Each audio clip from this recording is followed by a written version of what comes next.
Drake Milligan is joining us in the studio. What's up, Drake? Good to see you. So you've seen you on TV. It's weird to see you in person. It kind of throws you off a little bit. You're taller. Am I taller than you thought I'd be? Yeah, it's because on our TV you're only this big. That's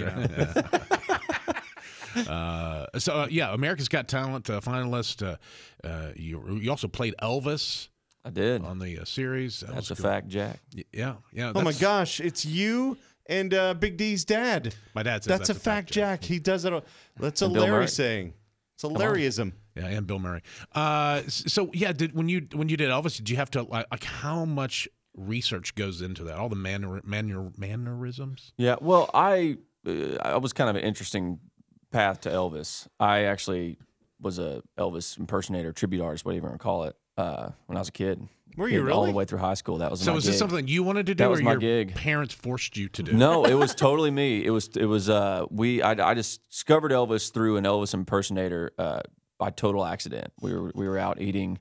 Me and my family were out at like a burger joint in Arlington, and some dude just walks in. And it was tender.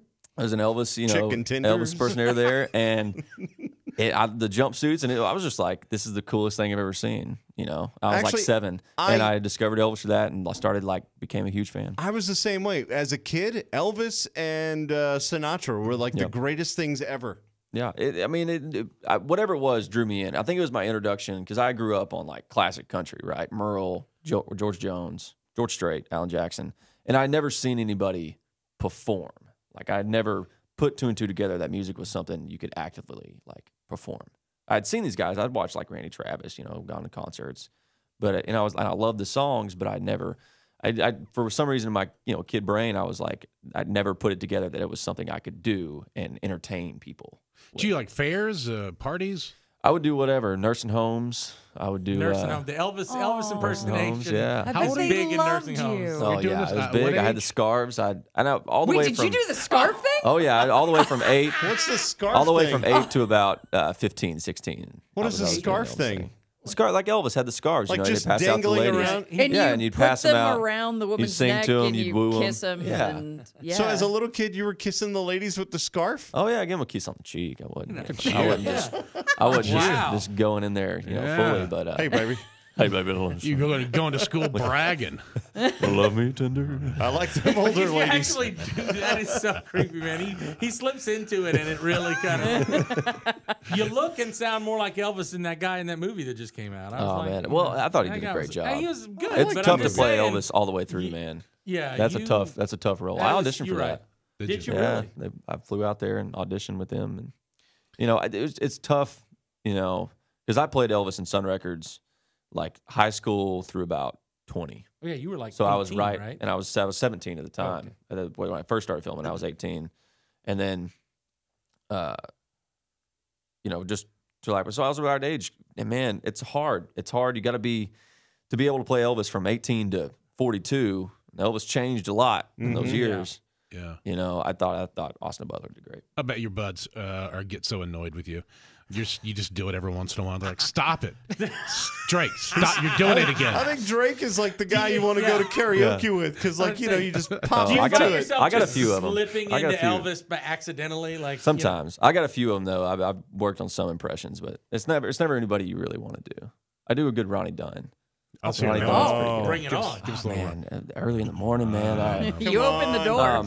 Let's see. Here's one of my favorites. Indian summer, the wonder, the hunger, and the sound of distant thunder. Indian summer.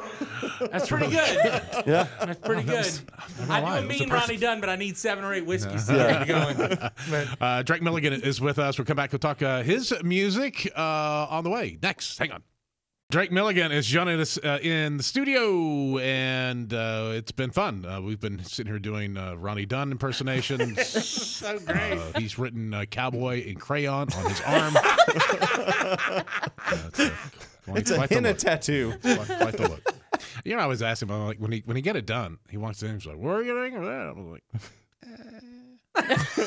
Yeah, Big D's the guy in the room who will literally go, "That's weird, Ronnie." I asked him if it was real. Oh, like does he draw it on every day? I was like, stick on. He has to do every 2 weeks. Yeah, that's what I was thinking. Because it's enormous. Yeah, It is. It's huge. And why would you right on your arm? Oh, Cowboy. and his story, when he told his wife he was going to get a tattoo, and she was like, "Okay," and then he came back with this giant tattoo, and she's like, "What were you thinking?" We have a picture of when he had it done. When at the that's like that week or so, or 2 weeks, because it looked pretty good. Yeah, and we took Sharpie and wrote "Cowboy" on ours. Nice. And we're holding it like this.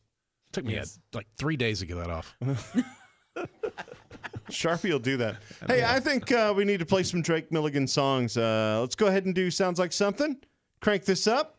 And then we'll come back and talk a little bit more. Sounds like something I do. That is Mr. Drake Milligan.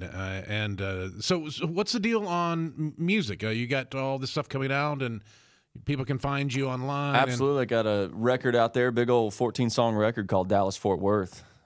Out there, co-wrote all 14 songs, man. Yeah, it's kind of a culmination of all these songs I've written over the last like 5 years in Nashville. And we divide them up into two kind of sections. Dallas is more the polished up side a little bit, or as polished as I can be, and then Fort Worth's the kind of traditional country side. So, oh, that's kind of cool. I like that idea. I like that. Yeah, it's really so cool. seven on each side, and you know, there's some honky tonkers, there's some ballads, there's some rockers like Sounds Like Something I Do. Yeah. And, it's just fun to show the whole range. To have a debut record be 14 songs is really kind of a blessing that I can, introduce myself to people like that. Mm-hmm. Well, a lot of people go on TV shows, The Voice or America's Got Talent or whatever, and that's the beginning for them. You already had a record deal and an album already out. So yeah, and, I was out there grinding, and it really allowed a lot of, things have changed really quickly. I bet they have, yeah. I sold like 4,000 tickets at Billy Bob's recently. It's like, which I never could have dreamed of doing even 6 months ago. And it's changed really, really fast. That's so exciting, man. So who do you like some of you grew up with the honky tonking songs and I said honky tonking like an idiot. Yeah. Honky tonking. And we'll go honky tonking, honey baby. I got to do it. How would Ronnie Dunn sing that? Wait. But you can't take the honky tonking out of the girl. You're gonna be my favorite guest for a while just because of that. Just for that. We know someone who does a really good Reba. So now we have a Reba. We have a See, Reba. that's how I find out I can together. do Ronnie when I've been drinking, is because our friend Mary Lynn does this crazy good Reba. And we were out one night and she put that on the karaoke list. And she was singing Reba, and I'm like, I guess I'll be right. And I was like, oh, I can kind of, sort of, but not as good as her Reba. Step aside, Patrick. Oh, I'm telling you, I'm going to get Drake her in here Milligan's with him. got you beat. That's my favorite Ronnie Dunn performance, because he's so over the top and Reba's so over the top in that song. Like, she says, if you see him, and it has two very distinct syllables in it. And then at the if you end, see it's like, yeah, if you see her, you got to get that. Here's this. I unlocked the secret to Ronnie. That is part and heart. There's a lot of songs he rhymes heart in, but it's What? so it's I did my part, break her heart. so it's that to me is like that's the trigger. That's how I can get into it. That's like I have to do that and I get into it. Ronnie's gonna see this one day. Ronnie, if you're listening, he's listening right I'm now. so We're calling sorry. him right now. Can you pull me up my phone up? We'll see if he'll answer. I don't know if he'll even pick up. Oh no, I'm so sorry, Ronnie. Yeah. Oh, if he answers, this is the greatest day ever. If we have to leave a message with you, you got to do it. I can't. Ronnie, this is Ronnie. I can't do a Ronnie talking voice. I can only sing. I sound like Harry Carey. Yeah, Ronnie, this is Ronnie.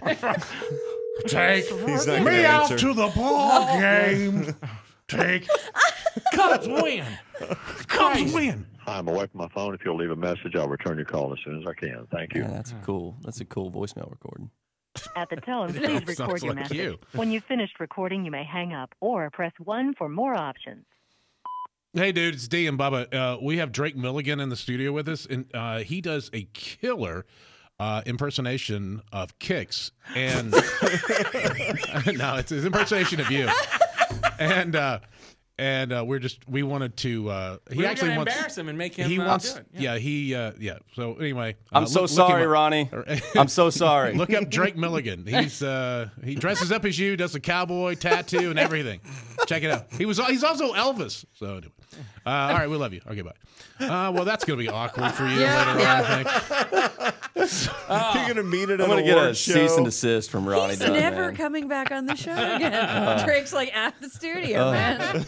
We also have Elvis's number. We can call him. I'll come in as Ronnie. Okay. Yeah. Make sure you check out Drake Milligan online, Drake Milligan on all social media, and Sounds Like Something I'd Do is the new one. And, of course, check out Dallas Fort Worth as the album. Dude, it's good to see you. Get you back in the studio when we'll surprise you with Ronnie walking in behind you. Thank you. This was fun. Drake Milligan, everyone. If you like that video, we got more over there. And some things over on his belly that you should probably click on too. Subscribe, like, bell, ding.